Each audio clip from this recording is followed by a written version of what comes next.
Victory starts in our mind. When your vision is limited, your life will be limited. It's amazing what happens when you enlarge your vision, when you believe big, when you pray bold prayers, when you dream great dreams. Too often, because of disappointments, delays, things that haven't worked out, we've watered down our dreams. We've lowered our expectations. We're not stretching, believing for great things, believing to get well. Are you putting limits on what God wants to do in your life? Are you focused on what you think can happen only in your ability? Your existence is constantly an engagement with the universe, but your mind becomes against the universe. If you create a psychological condition that you're against or you're in competition with the universe or the cosmos, obviously you will feel crushed for small things. Your default mode is to say, I'm an imposter, I'm a loser, I'm not likable, nobody likes me, I'm not lovable. It has become part of your default mode network. And it's super important for you to realize that just like I could go from being a right-hander and teach myself how to be a left-hander, it is the exact same process for you to go from somebody who defaults to thinking negative garbage to becoming somebody who thinks directly. And just like learning to go from writing with your right hand to teaching yourself to write with your left hand, it is going to be a process, not an event.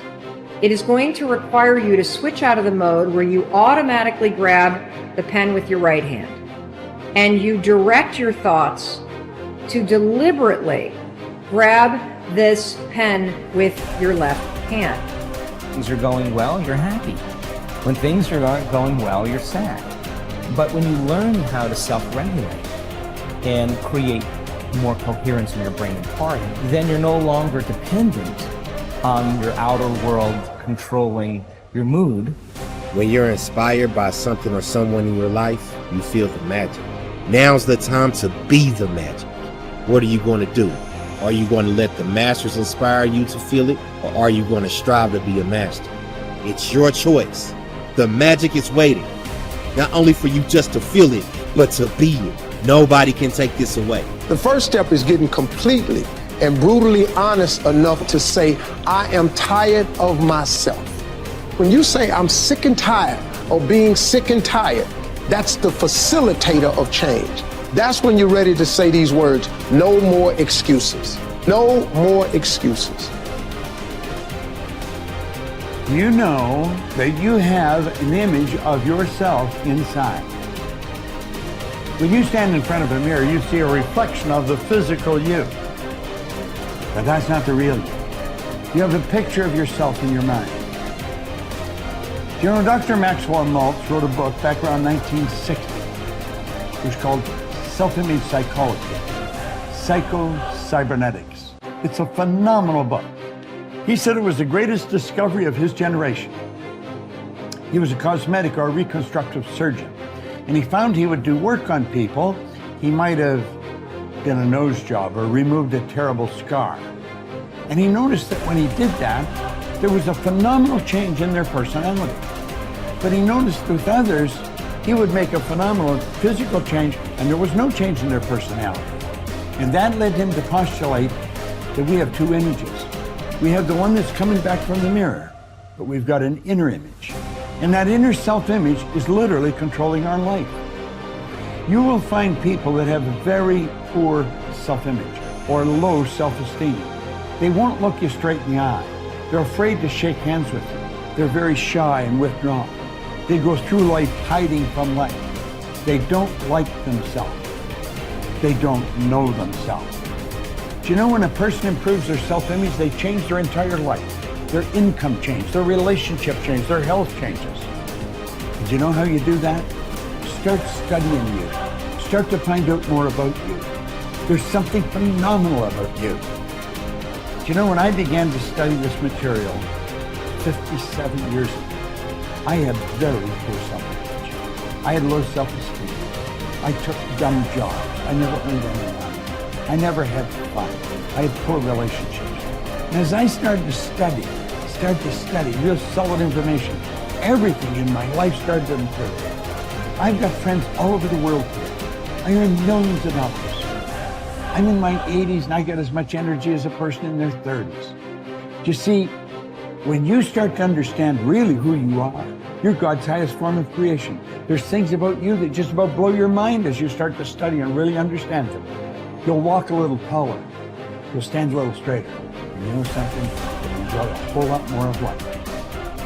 The moment you think you're the most important person in every room that you're in, the moment that your ego screams more loudly than your hunger to grow and represent mastery is the beginning of your descent into obsolescence and irrelevance. You are only as good as your last performance. I remember reading about one of the icons from Hollywood, and he said it. He said, I'm only as good as my last picture. It's so easy to sort of hang your hat on something you did a year ago or 5 years ago or 10 years ago. Maybe, the great musicians, they all have that in common. It's not like, oh, I did this album 40 years ago and I'm sort of still dining out on that great masterpiece. The great ones, the people of great influence, the people of great creativity, they understand that you're only as great as your last performance. The elite athletes I've mentored, this is how they see it. They say, last year's championship performance is this year's starting point. So look, we all want to be satisfied. We all want to be happy. We all want to wake up every day and go through life feeling a sense of joy.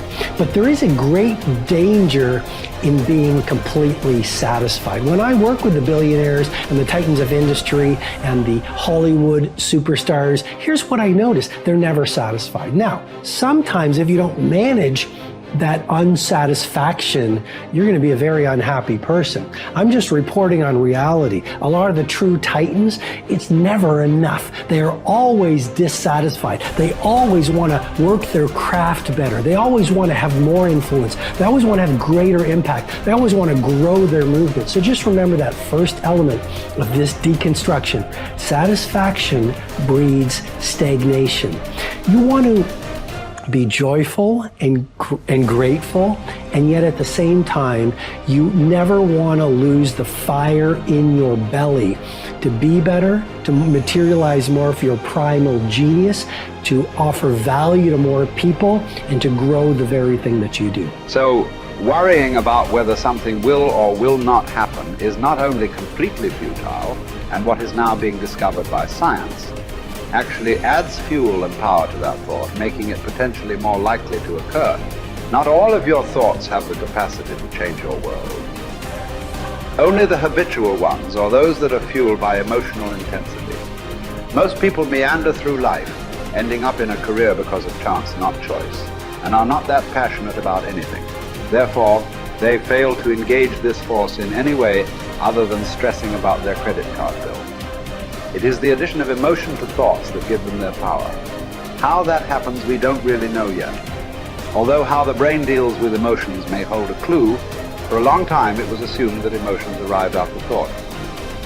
It was believed that when sensory signals reached the brain's translator, the thalamus, they were then interpreted and sent to the correct department. The signal would travel to the thinking bit, the neocortex, and then onto the feeling bit, the limbic system, where it would initiate an appropriate response.